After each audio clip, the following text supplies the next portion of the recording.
रवि अपनी माँ का एकलौता बेटा है। उसके पिता का निधन बचपन में जब हो गया था, जब वो 5 साल का था। तब से उसकी माँ ने ही उसकी परवरिश की है। एक ही बेटा है, बड़ा लाड़ प्यार से पाला है माँ ने। हालांकि आर्थिक परेशानियों का सामना करना पड़ा, लेकिन माँ ने कभी किसी के आगे हाथ नहीं फैलाए। जिन्होंने कभी बहुत जरूरत पड़ने पर भी मदद की, जो भी पैसा दिया, उन्हें वो भी समय के साथ वापस कर दिया। रवि की मौसी ने उनकी मदद की थी।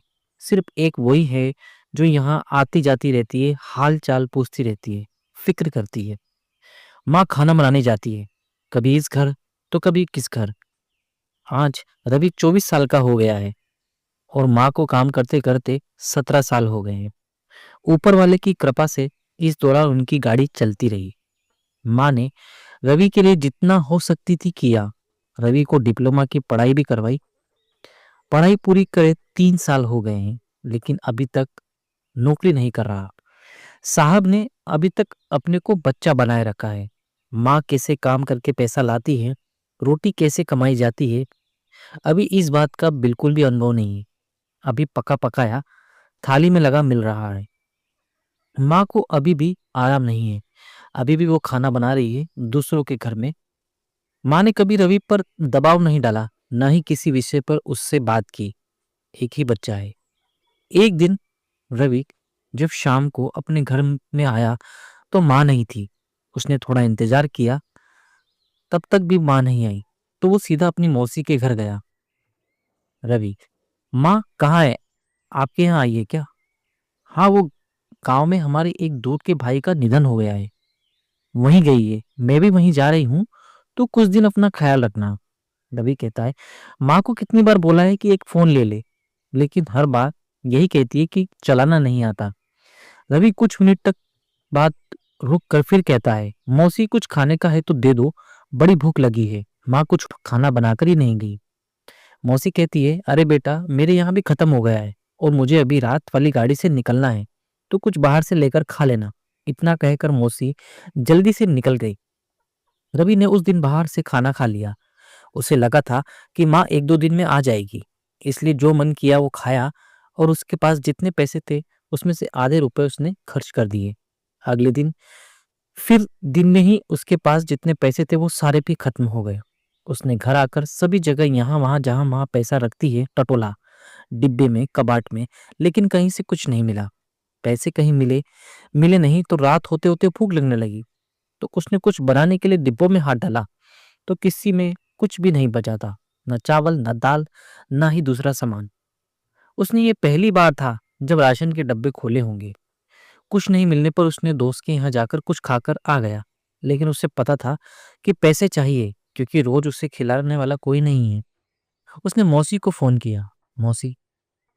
रवि ने फोन करके मौसी से बोला, मौसी कहाँ हो आप? माँ कहाँ है, जरा बात करवा दो। मौसी ने, अरे बेटा, मैं अभी जरा दूसरे काम आ गई, कुछ काम से। माँ तो वहीं है, थोड़ा समय लग जाएगा मुझे जाने में। मौसी, आप लोग कब तक आएंगे? 4 दिन हो गए, अभी तक माँ से बात भी नहीं हुई। हाँ, बस एक दो दिन की बात है, आ जाएंगे। रवि के दोस्त भी रवि की तरह थे। उसने बिना पैसे के भी कभी किसी दोस्त के घर खा लिया, कभी किसी के, लेकिन अब करीब 8 दिन हो गए। अब तो कहीं जा भी नहीं सकता। रवि ने फिर फोन किया मौसी को। इस बार थोड़ा गुस्से से बोला, मौसी आप फोन उठाते ही नहीं, कहाँ हैं आप लोग? मुझे बताए, मैं आ जाता हूँ। माँ ने भी अभी कभी कुछ बताया भी नहीं, ना मुझसे बात करी, ना कोई ऐसे रिश्तेदार के बारे में मुझे बताया। मौसी, अरे हम लोग आने ही वाले थे, लेकिन अभी यहाँ कोई कोई नहीं है, हम लोग को थोड़ा समय लगेगा, कुछ परेशानी हो गई है। क्या परेशानी है? माँ तो ठीक है ना? माँ ठीक है, तो आप मेरी बात क्यों नहीं कराते? मौसी, करवाती हूँ, मैं अब पक्का करवाती हूँ समय मिलने पर। रवि, मौसी मेरे पास खाने को कुछ नहीं बचा है, पैसे भी नहीं है, कल शाम से कुछ नहीं खाया। आप पैसे थोड़े किसी को देने को कहो, माँ से बोलो ना, किसी से बोलेगी मुझे पैसे देने को। मौसी, अच्छा तू एक काम कर, मैं केटरिंग वाले भैया का नंबर देती हूँ, उनसे बात कर ले, माँ का नाम ले लेना। रवि ने फोन रखते ही केटरिंग वाले भैया को फोन किया। उन्होंने कहा कि उनसे आकर मिले। रवि बुलाई हुई जगह पर गया।